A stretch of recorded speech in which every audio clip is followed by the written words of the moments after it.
Last we left off, we were able to put the axles, half shaft, and the exhaust on this car, put the wheels on it, and lower it on the ground for the first time in over a year since it's been on this lift. And I would say that's a little premature because there's some stuff that still needs to get done under the car. We got to figure out the test pipe situation. We have to do an oil pan gasket, as well as make sure we do a nut and bolt check. That is all gonna have to wait because while it's on the ground, it's a perfect opportunity to pull this thing outside and get some of this interior back in the car.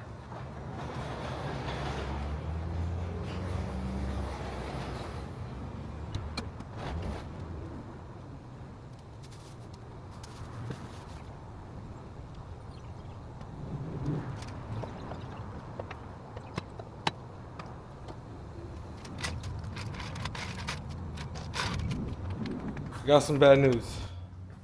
One of these calipers is stuck right now and I can't push the car. I mean, could it be this? Could it be that plier that's stopping it from? I mean, I guess. I mean, this back wheel looks like it wants to spin. Let's troubleshoot this. I'm gonna jack each corner up and then see if the wheels spin. That's spinning. That's spinning. What's in front? All right, this wheel. This wheel's not spinning.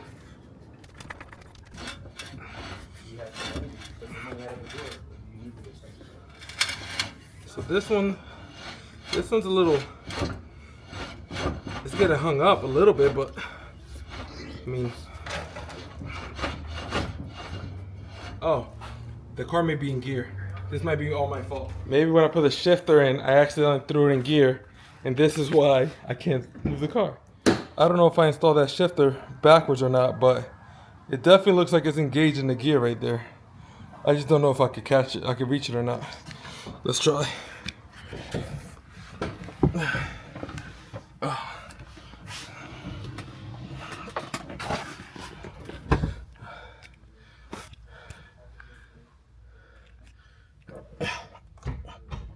Yep, it was in a gear. That sucks. And now I'm stuck. I'm stuck inside the car. Ugh. Ugh. Oh, the struggles. Alright. Let's see if they'll spin now. Nope, still not spinning. It's definitely in gear, but I don't know why this thing is it's not hitting anywhere. Oh wait. It is hitting right there. See that? So wherever these freaking calipers came out of, I don't know what cousin Gary got these out of, but it's not clearing the OEM wheel. So I don't know what we're gonna do with this, but I might have to remove this wheel. See if I have something with like a higher offset. Oh, sorry, a lower offset. You guys can see those two little marks right there. That's it hitting the caliper bracket. So let me see if I have another wheel. Let's go see. I mean, I have wheels here, like I have this wheel, but this wheel has a bad tire. I think this is empty. Oh yeah, this is empty. So I don't know if I can use that. I have this one. This one's bent, but I think this one's also empty. What is underneath it? It's 5 lug. We're in a predicament here. I mean, I could put these on.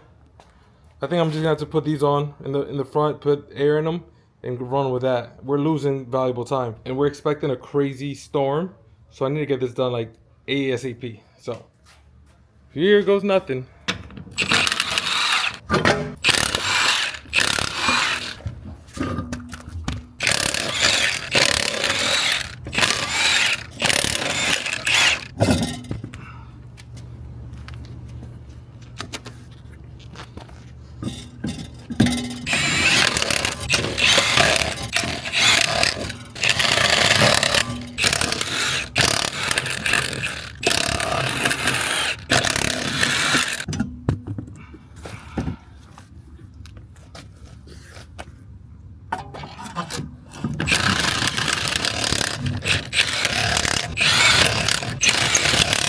Rains, it pours. So as you guys just saw, I went outside, took the matching set of wheels off my track car, and I brought them in here and I put them on. And give that a spin, Cousin Gary.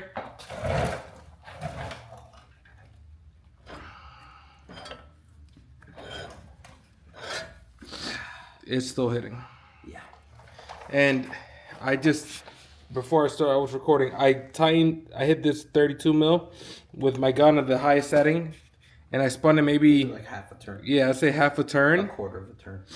And nothing changed. Now this wheel's hitting this is a much lower offset wheel. It has a concave face. I've tried 3 wheels now. I tried the stock GSR hammers, I've tried the NK wheels, and I've also tried, if you guys seen my my dad's car, those are my work wheels. I tried those all and none of them worked. So, well, I don't know what else to do. I do know what else to do. I'm assuming that the hubs are bad on these, like they walked out while the car was without axles, moving the car back and forth. But these wheels came off of that white car that me and Cousin Gary pulled the swap out of in August. Yeah. And literally just sat there. Like the car did not move from in front of this driveway since August. So we just came one day, took those wheels off and put them on this car. So I don't know why the hubs would be doing this. And honestly, I need to get some content out to you guys. Whatever, so. And honestly, this is a big damper in our day because we were supposed to get this interior going. And these are probably the lowest offset wheels I have. I have one more wheels I could try, the blue NK wheels. I could try those. But it's going to really suck to lug them all the way from my house to here just to be confronted with the same reality. So my next plan of attack is either buy new bearings. Well, I have to buy new bearings. I was going to try to be a cheap ass, and I have these spindles on the side of the garage that have brand new spindles, and I have brand new bearings and calipers that I could just do that, or I could just take those calipers off and put those calipers and things on this car.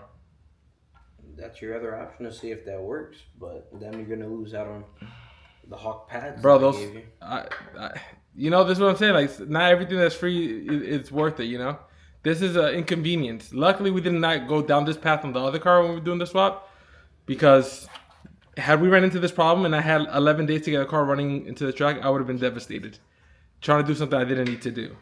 But what if you go and swap those calipers on and then you're confronted with the same reality? Well, then we know the step forward is. But all I know is we put wheels on this car. It had the 5-lug when we brought it in here, but it rolled in here fine. And that car also rolled in here to this. The white car rolled into this driveway without a problem. But somehow, some way, between then and now, well, there's only one common denominator. It's those calipers. Those calipers are the only common denominator. I don't know how these worked on Cousin Gary's car. I'm pretty sure if you bring your wheel, we're gonna run into the same problem. Let's go find out. It's not worth it. It's not worth it. But we could test it. I'm gonna leave this like this for today. I'll do some more research, but there is some unfortunate news that we have to go into that I was gonna hold off for another video.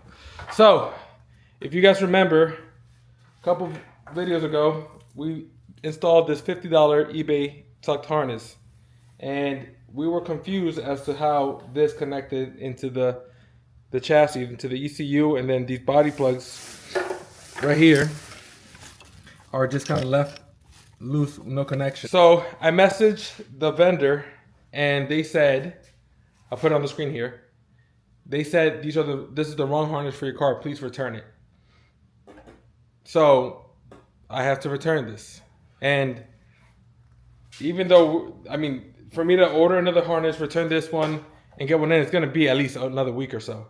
So what I just remembered, like through all this trauma that I'm going through, is that the exhaust won't fit, the wheels don't fit, the harness doesn't fit, nothing fits. It's like everything's working against me to make this car run. I remember last year when I was trying to get this car, when I thought I was gonna get this car running, I bought this harness off of Facebook Marketplace, which is just a OEM harness that's kind of been hacked up. They definitely cut a plug here, and I think if I'm looking at this correctly, I believe this is the O2 sensor. So it's That not. may be, yeah, because that looks like It's not a the big deal. ground for the coolant neck. Oh no, What is this? that's the starter. No. What are we staring at here? No, this is that side. This is the power steering rack. This is some sort of knock or something. This is the. I don't know what this is. I don't know. All I know is that this has a round. Wait. Oh wait, we're looking at the wrong side. So I'm sorry. Okay, here we go. All I know is that it has this connector that we need for our alternator, OBD1 alternator. This is the ECU. Is this the VTEC so much? Sorry guys. I wish there was a better way for me to show you guys this, but this is the VTEC solar plugs. Here. Connect them. Yep. Oh no. No, wait. Or maybe, yeah. Oh, never mind. Oof. That's so we have VTEC.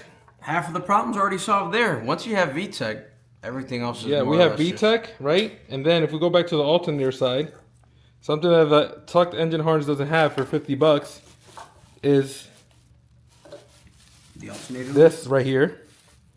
And it also doesn't have this right here, which is for the start. Oh no, sorry, it does have that. The other one's on my ground, the starter ground. So I'm pretty sure I paid more for this harness than I did for that eBay harness. I might have paid like $80 for this. It has OBD1 injector clips. This harness may save the day. Honestly, had I remembered this, I wouldn't have spent $50 and an afternoon of my life wasting time on this eBay harness. So we just gotta find out what is this one connector that's cut. Or is this oil pressure? So this is oil. This is coolant. ECT, engine coolant temperature. So there. This is the plug for. This is the other sensor right there. No, sorry. This is ECT. This is like, I guess, pressure. I don't know what this is. What is this one here? Reverse? No, this is reverse. No. No, that's That might. This is for your the body plugs. No, like that's the ones that go here on the firewall. no. This is Or that may be your reverse. vehicle speed sensor. One of these two is speed sensor. This may be the reverse. Which honestly, Who cares? if that's the only plug that's ripped off, That may be. we could take that off the other harness. I mean, literally, even if you want to just hook your boys up from eBay and just yank off that connector. Nah, I need those $50 back. We'll get those $50 back. We're trying to keep this build Let me as see, cheap as possible. Is this a 3-pin? No, this looks like two wire. The reverse is too, Oh right? no, yeah, it's 2 wire. That may be your reverse. It looks like the same colors too. There's a green and what is that? Green and green? No, it's No, like, it's green and yellow. Let's focus. Whatever. It's green. And it's yellow. gonna be something stupid like that though. I can tell. It looks like all the other important stuff. It's gonna run. I can't. And we have another manual harness. That's the original harness off of. Oh, that's automatic harness. That's Be careful because one of these harnesses, don't forget, was stuck in between the transmission. Is that harness? Okay. Yeah, but this harness was in the back. I know that because I bought this. I drove over there. I was gonna give the guy $100, and then I realized that there was like plugs cut off, and there was like questions I had about it. So I knocked them down maybe $20, $30, maybe even $50. I don't remember. I have a spreadsheet. I'll check. But that is all irrelevant because we have everything we need. Literally everything we need is in this harness. This guy straight wasted afternoon. Precious afternoon for nothing.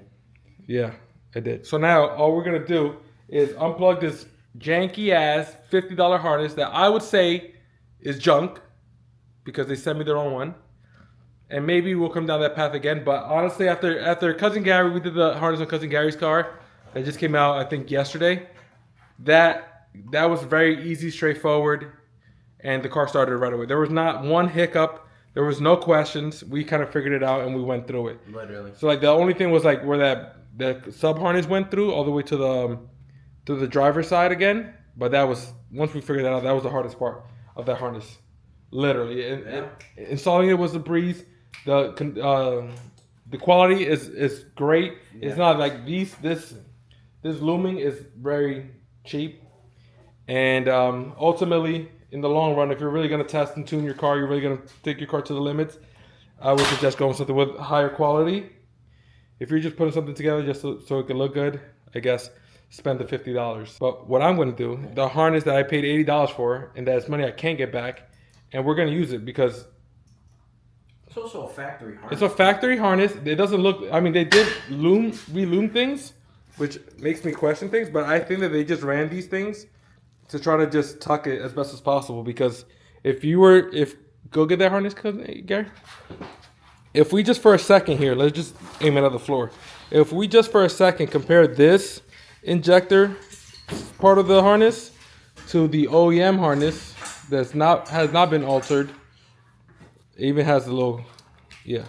Yeah, it has this all huge bracket. Yeah, so if you put them up next to each other, they're ran differently. So you see that, and then the only thing that's missing is this plug. IET. Which is most likely. Pull out this is what side is this? This is the. There's your IET right there. That's it. Yeah. 2-wire. No, but 2-wire. it's different colors. But hold on. Where's the power steering one on that? Power plug? steering. Is it green plug? This is alternator. Oh shoot, different alternator plugs. This is an OBD2 alternator plug. That's OBD1. That should be fairly simple. Four pin? 4 pin? Yeah, it's 4 pins. Alright, not a big deal. We'll just switch that over. The gauge of the wiring is different though. Yeah, but that's not a big deal. It looks like I feel Looks this like here. that one was hacked up. Yeah, this one looks like it was hacked up. And I actually have another. Yeah, I could feel the connectors in here. So we'll just have to fix that section. But besides that, everything else is here. So we're not gonna bore you doing the third harness in a matter of, I think, 10 or 11 days. Real quick, guys, I found the issue. So if you look at the spacing for the front here, you see that there's a big gap and that the rotor is not centered perfectly in this. So essentially, this caliper bracket is bigger, it's wider, and protrudes more than a stock one. If we come over here, if you look at this one, the spacing is pretty even, and there's not much space between the front caliper bracket and the rotor at all. Like maybe, like literally almost nothing. So that's the issue. The caliper bracket. Cousin Gary is saying that he used those calipers are off of a EM1, a 1999 to 2000 Civic Si. However, and they worked on all his wheels. He has RPF ones. They're like 16x7 with like a 44 offset, and they fit fine on his car for some reason. So I'm not sure if it's a rotor issue.